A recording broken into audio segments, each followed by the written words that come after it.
Bloodhound SSC, you're cleared. Engine start. Bloodhound engine start. Ready to roll. This is Bloodhound SSC, your supersonic car. It's planning to find its way into the record books by becoming the first car to break the 1,000 mile-per-hour barrier. This is Wing Commander Andy Green, the man who'll be driving the car. A former RAF fighter pilot, Andy already holds the land speed record by becoming the first man on Earth to break the sound barrier driving this car, Thrust SSC, in 1997. In this programme, we'll be finding out just what sort of physics problems Bloodhound engineers are having to face to break the 1,000 mile-an-hour barrier. From managing the forces on the pilot and the car to modelling complex aerodynamics, designing rocket propulsion systems to literally reinventing the wheel. The Farnborough Airshow 2010 and the first time a full-size model of the Bloodhound car is unveiled to the public. This is the Bloodhound supersonic car, the world's first 1,000 mile-an-hour car. Its performance will take it from stationary to being 10 miles away in 100 seconds. This is the cockpit, this is my office, this is where I'm going to exercise my skills as a jet fighter pilot to control this car, to run the jet engine, the rockets, and to keep it straight while it accelerates at 2.5G, decelerates at 3.5G. The EJ200 Typhoon engine is going to create 9 tons of thrust in full reheat, and added to that, we then have 12 tons of thrust from the Falcon rocket, giving us a total equivalent of 135,000 horsepower. That is the equivalent of 180 Formula One cars, and that is how the car will go from 0 to 1,000 miles an hour in 42 seconds.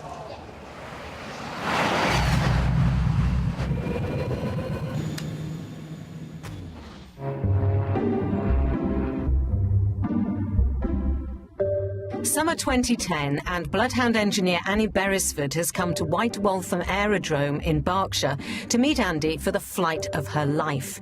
She's agreed for Andy to take her up in his private plane to feel firsthand the forces, often called G-forces, that will be pummeling Andy's body and organs when he drives the Bloodhound car. G-force is a way of predicting the effects on our bodies when they're accelerated by relating the forces they feel to the effects of gravity. The reference point is what our muscles have to do to support our normal weight when we're standing on the ground. This is 1G. Imagine we cranked gravity up to twice its normal value, an effect that can be simulated on a fairground ride. Everything would feel twice as heavy. This would be like 2G. At 3G, everything would be 3 times as heavy, and it would start getting hard for your heart and circulation system to keep forcing enough blood up to your brain to stop you from fainting. Andy feels similar forces when he accelerates in the Bloodhound car, and he can practice overcoming the effects in his aeroplane. Flying this aeroplane is very useful in terms of simulating the G profile that I'm going to experience in Bloodhound. Now, because I'm accelerating in Bloodhound, sort of lying back, I've got my feet out in front of me, so it's driving the blood from my feet to my head. It's like hanging upside down, or in aeroplane terms, negative G. When the rocket fires, he'll feel just over 2G. It will feel like he's hanging upside down with twice his normal weight. The sensation is of everything being pulled backwards towards the top of his body, and his blood will collect in his head. During that period, of course, the body adapts. It starts to cope with all of the blood trying to force itself into the head. It reduces the blood pressure, dilates the blood vessels, trying to adapt to this really uncomfortable situation. When the car decelerates, he'll feel 3G in the other direction. Everything will feel like it's being pulled towards his feet, including his blood. That is the bit where I need to tense my legs, tense my stomach, stop the blood rushing away from my head. Otherwise, quite simply, if you relax at that point, you will pass out. I cannot imagine being able to do that without fast jet background, so I'm very lucky to have that. Rebel. When a plane turns a corner, G-forces act sideways. Right, first thing I'm going to do is just flip it upside down. Ready? Okay, upside down we go. And that's minus 1G. Okay, it's not desperately comfortable, but it's not too bad. How's that feel? That feels fantastic. Good. Just hold tight for a second. I'm going to put the stick fully to the left, and we're going to roll through 360 degrees. Okay, 3, 2, now. Wow! I won't do that again, so we'll confuse both of us. Right, what I'm going to do now is just give you experience a little bit of positive G. Okay, that's coming up to about 2 positive G. If you actually try and pick your hands up now, you'll start to feel they're actually starting to feel quite heavy. If we come up to 3G, a little bit more. Now just try and pick your hands up again. Start to feel how much heavier they are. It's getting quite hard work now, isn't it? I think the thing that struck me most about travelling at what would be high speed for Bloodhound was the difference from the acceleration to the deceleration. So the fact that you get the negative G followed so quickly by the positive G, and your whole body just reacts so differently. It's, you know, it's really easy to think, oh, it's like somebody pressing down on you, but actually your eyesight starts going, your arms feel so heavy, you really can't feel them very well. And actually trying to concentrate and stay breathing, as well as what Andy's going to be doing with everything else, the steering wheel, the brakes, he's keeping it in a straight line. It's incredible to think he's going to be actually going through that. Okay, how are you feeling so far? Feel okay? Good, right. We'll just try a little bit of sustained G and I'll just do a loop. That's about 3G there, and we'll just keep pitching up. See the speed bleeds off as we go over the top. Even this aeroplane can't hold the power all the time, or speed all the time. Then coming back out the bottom, you can feel the G come on the bottom back to 3G. You feel that little bump on the way down? That's our wake turbulence on the way up. That's the sign that I flew a perfectly square loop. I'm only pointing that out because it doesn't happen very often.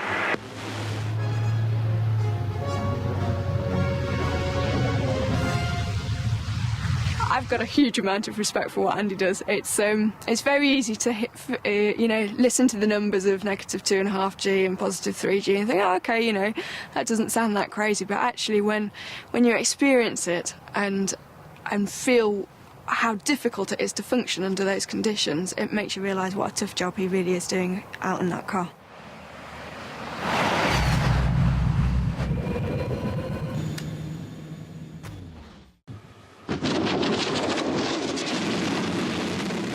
In the Nevada Desert Testing Center, work is going on to test a special hybrid rocket that will help get the car to 1,000 miles an hour in just 42 seconds. This is a 6-inch rocket. This will deliver around about 9,000 pounds of thrust. The full-size rocket is 18-inch diameter, 14 foot long. That'll give us 27,000 pounds of thrust. And that will help us to get to 1,000 miles an hour in 42 seconds. It takes about a quarter of a second for the fuel grain to start and then the thrust to begin. The entire runtime of the rocket is about 20 seconds. In a rocket, the burning fuel expands and pushes backwards on the exhaust gases and forwards on the rocket motor. This is an example of Newton's third law, an interaction that pushes the car forwards and the exhaust gases backwards. The faster you can burn the fuel, the bigger the force that accelerates the car. But the rocket engine isn't the only power on board. Before the rocket fires, this Eurofighter engine will need to get the car up to 300 miles per hour and, crucially, allow Andy to control the velocity of the car once the rocket fires. In a jet engine, fuel is burnt using oxygen from the air. A fan is used to draw air into the engine, where it's compressed to increase the pressure. As the fuel burns, exhaust gases are ejected at high pressure and the car is propelled forward. So what we have here is an EJ200, which is one of the Eurofighter Typhoon engines. It helps get to 1,000 miles an hour. Jet engines look fantastically complex, but in fact are very, very simple. Suck, squeeze, bang, blow. So what we see at the front here, we have a fan that sucks the air into the engine. Come along to the next stage, we have the compressor. That compresses the air 26 times. We then put fuel in. These are the fuel lines. That injects into the hot gas, that ignites, that's the bang. The exhaust from that rushes past the turbines, they rotate and they spin the fan at the front. What's left over, the exhaust gas rushes out the back. That results in us having 22,000 pounds of thrust, and that allows us to get to 1,000 miles an hour.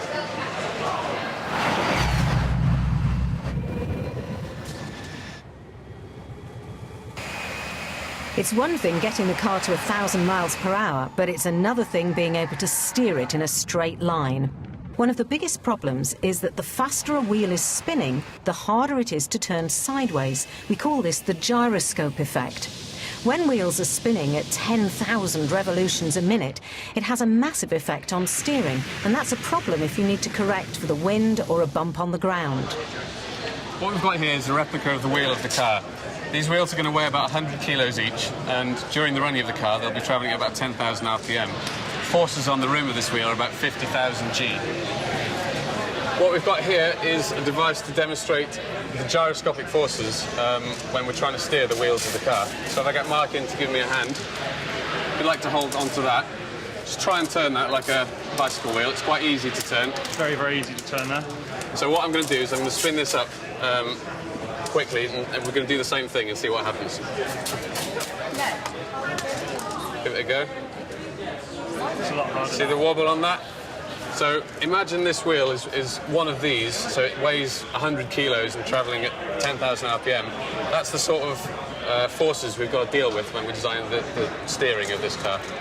To overcome this, the team have had to put in Bloodhound's version of the power-assisted steering you find in a normal car. It's a powerful hydraulic power steering system without which Andy wouldn't be able to turn the wheels. It's important because even a tiny side wind could blow the car hundreds of metres off course. The wheels have to be exceptionally strong to stop the rims flying off because they're going so fast. Imagine spinning a jelly around on a turntable. It wouldn't be strong enough to hold its outer edges in orbit, so bits of jelly would fly off. At the speeds that these wheels are spinning, normal steel would behave like the jelly. It would be ripped apart. So the wheels will need to be made of very strong material.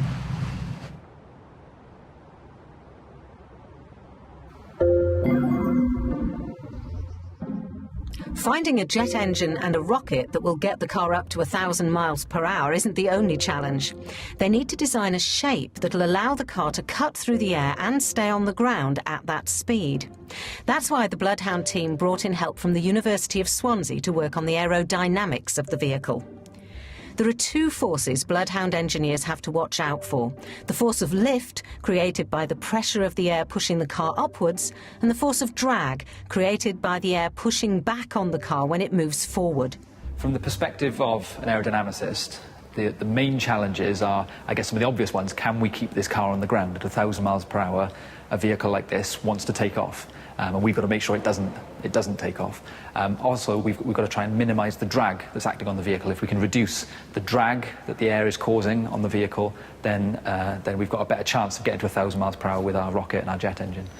When we're talking about the drag that's acting on the Bloodhound supersonic car, we could think about that force as the force that you would experience if you were to wind down the window on your home car just going down the road, put your hand out.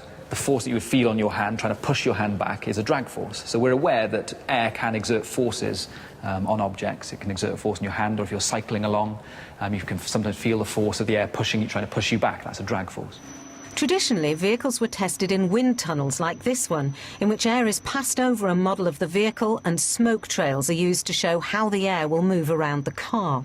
But because Bloodhound is going to be travelling so much faster, they've had to resort to using a supercomputer, some 200 times more powerful than a desktop PC, to work out how the air will flow round the car. At the heart of computational fluid dynamics, or CFD as we refer to it, is essentially solving equations. So we will build up the set of equations that describe aerodynamics, and then we'll solve them. Essentially, they're a set of simultaneous equations, just like the simultaneous equations that will be solved in school, but we need a big supercomputer to solve them because they're quite complicated.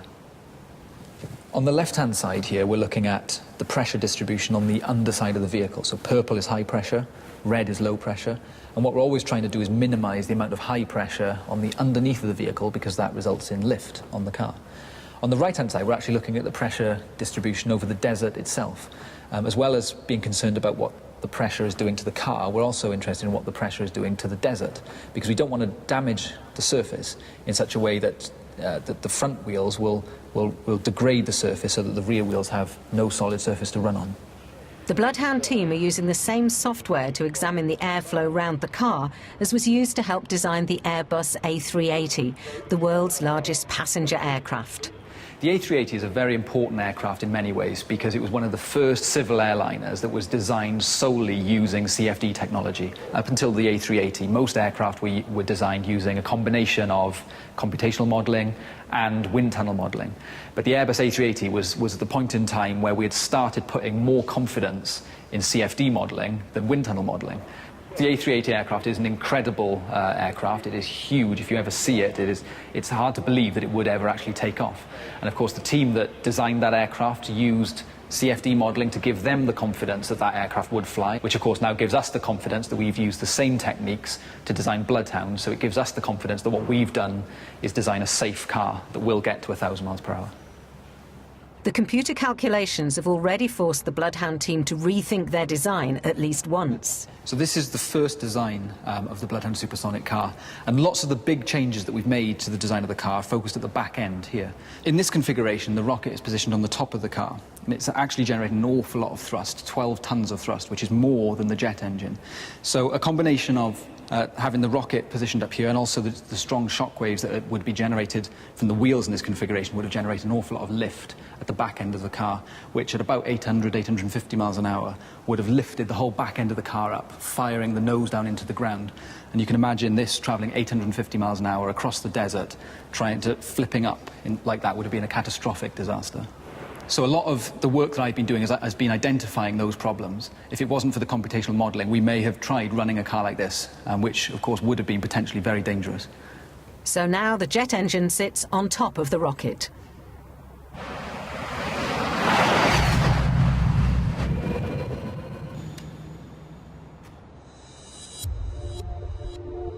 This graph shows Andy's speed against time.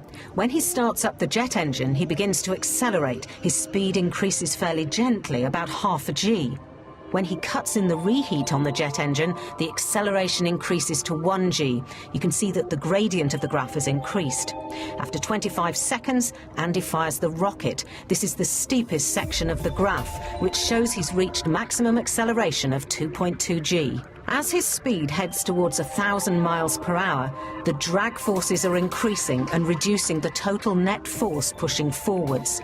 So although he is still accelerating towards 1,000 miles per hour, his acceleration has now gone down to 1.5 G. After 42 seconds, SSC enters the measured mile. At this point, Andy is going at just over 1,000 miles per hour.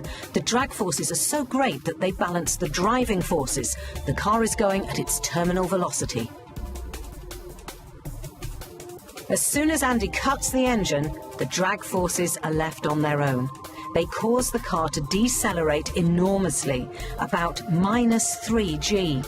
Andy then deploys a 3-stage parachute to slow the car down further. The aim is to get the car to stop the same distance the other side of the measured mile, because they have to make another run going back the other way, and they don't want to have to move the car too far. The distance is shown by the area under the speed time graph. You can see that the area on the right is the same as the area on the left.